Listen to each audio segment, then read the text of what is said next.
चाहिए, वो जब वो पेट भरेगा तब मानेगा। वो केवल प्रवचन से मानने वाला नहीं, केवल सुनने सुनाने से मानने वाला नहीं। बोले बारी मथे घत हो ये बरु सिकता ते बरु तेल। बारू पेड़ करके भले तेल निकाल दिया जाए, पानी को मथने से भले घी निकाल दिया जाए, लेकिन बिनु हरि भजन न भवतरी ये सिद्धांत अपेल। बिना हरि का भजन किए इस संसार से कोई तर नहीं सकता। तो एक ही चीज है, बोले रेमन श्री हरिवंश भज। बोले रेमन श्री हरिवंश भज जो चाहत विश्राम।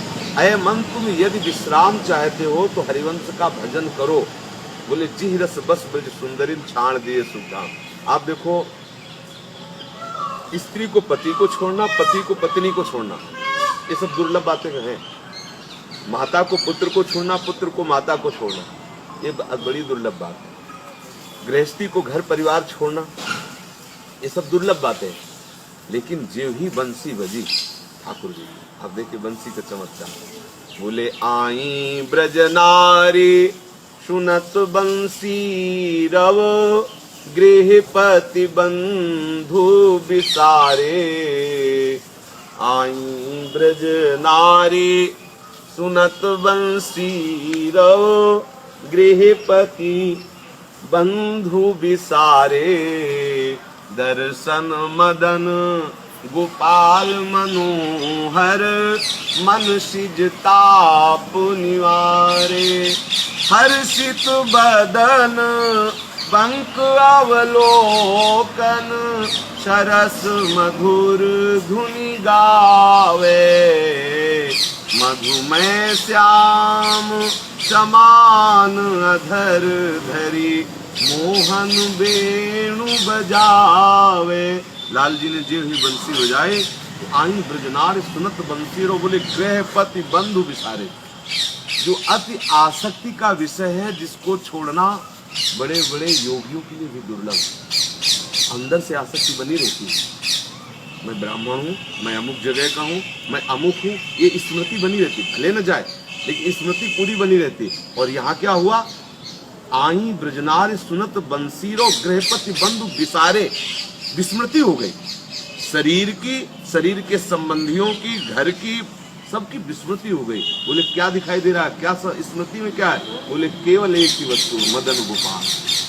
मदन गोपाल मनोहर और मनसिज ताप निवारे। जो मन में कामना का क्लेश होता है, उसका दमन, उसका समन केवल मदन गोपाल ही कर सकते हैं, दूसरे की सामर्थ्य नहीं। जो हमारा मन विविध प्रकार की कामनाओं से जल रहा है, उसका समन करने के लिए केवल लाल जी, दूसरा कोई। श्री कृष्ण के चरणारविंद हैं, जिनसे हमारा हृदय परम शांत होकर के परम सुख का अनुभव करने लगता है। अब उस सुख शांति में, जिस सुख शांति का वर्णन किया जा रहा है, जिस सुख शांति के लिए हम चाह रहे हैं, हमारी आपकी सामर्थ्य नहीं, हमारी आपकी सामर्थ्य। कोई ये कहे कि हम साधना के द्वारा अपने चित्त को निर्विषय कर लेंगे, मेरे समझ की बात खत्म हो गई। मेरे विषय, मैं अपनी बात कहता हूँ। अब जो 10-5 साल साधन कर रहे हैं वो बात करें तो अलग की बात है, हम अपने जीवन की बात करें। हमारे इस समय 45 वर्ष के हो, साधन से न कभी कोई विषय से अलग हो पाया, ना हो पाए। कृपा से साधन इसलिए किया जाता है, करना पड़ेगा, ऐसा नहीं कि ना करो। साधन इसलिए किया जाता है कि करने का जो वेग है, क्रियाओं का जो वेग है, यदि तुम सत्क्रिया नहीं करोगे तो असत क्रिया कराता रहेगा, और असत क्रिया कराते रहोगे तो असत क्रिया से अविद्या का इतना बड़ा मोटा पर्दा हो जाएगा कि आप कृपा को नहीं ले पाएंगे। ऐसे से ऐसे करना पड़ेगा, पर ऐसे करने मात्र से आप तृप्ति नहीं हो जाएगी। वो पिलाने वाला जब पिलाएगा तभी तो होगा। अब पिलाने वाला पिलाएगा आपका ऐसे ना हो तो भी नहीं बात बनेगी। तो साधन ये हुआ, अपने दोनों कर जो है अन्य जगह से हटा करके और अंजलि पास के बैठे, ये साधन हुआ। और वो कृपा हुई जो पिला रहा। अब हम पे कृपा तो है लेकिन अंजलि नहीं फंसी है। अच्छा, अंजलि फंसी है लेकिन छेद है नीचे, बड़ा सावधानी का विषय है। तो साधन क्या, साधना हो रही है लेकिन अहम रूपी छेद है, अहंकार। मैं ब्रह्मचारी हूँ, मैं जितेंद्री हूँ, मैं ज्ञानी हूँ, मैं। इससे क्या हुआ, इतने छेद हो गए कि जो कृपा आई वो सब बह गई और चित्त रूखा का रूखा रह गया। बोले महाराज मैं 10 वर्ष से सत्संग कर रहा हूँ, कोई आनंद नहीं आ रहा। आपकी अंजुलि में कमी है। यदि आपकी अंजुलि बिल्कुल ठीक बंधी हो तो साधन से तृप्ति नहीं होती। आपको बिल्कुल सत्य समझ लो। कल शाम के एक आए थे, उन्होंने कहा कि स्वभाव बदल सकता है। उन्होंने फिर प्रश्न किया था, स्वभाव बदल सकता है। उन संत ने कहा कि आपके अंदर स्वभाव बदलने की चाह हो। बोले जब बाल रत्नाकर डाकू का स्वभाव बदल सकता है तो आपका भी बदल सकता है। चुपचाप हाँ हाँ बड़ी बड़ी कृपा, ऐसा सुनते रहे। जब चलने को हुआ तो हमने अपनी बात डाल दी। ये मत समझना हम खंडन कर रहे हैं किसी संत की बात, लेकिन तुम्हारी चाह से स्वभाव बदल जाए ऐसा नहीं। स्वभाव सदैव कृपा से बदलता है, और वो कृपा जो भगवत कृपा है उसका रसास्वादन कोई डायरेक्ट नहीं कर सकता। चंदन को कृपा समझो और समीर को उस कृपा का रसास्वादन कराने वाला समझो। चंदन तो कृपा है, चंदन का पेड़ कृपा है, और जो वायु उसको स्पर्श करके आ रही उस कृपा का रसास्वादन कराने वाली है। तो कृपा, भगवत कृपा का रसास्वादन कराने वाली वायु संत जन है। भगवत कृपा तो सब पर मोरी बराबर दया।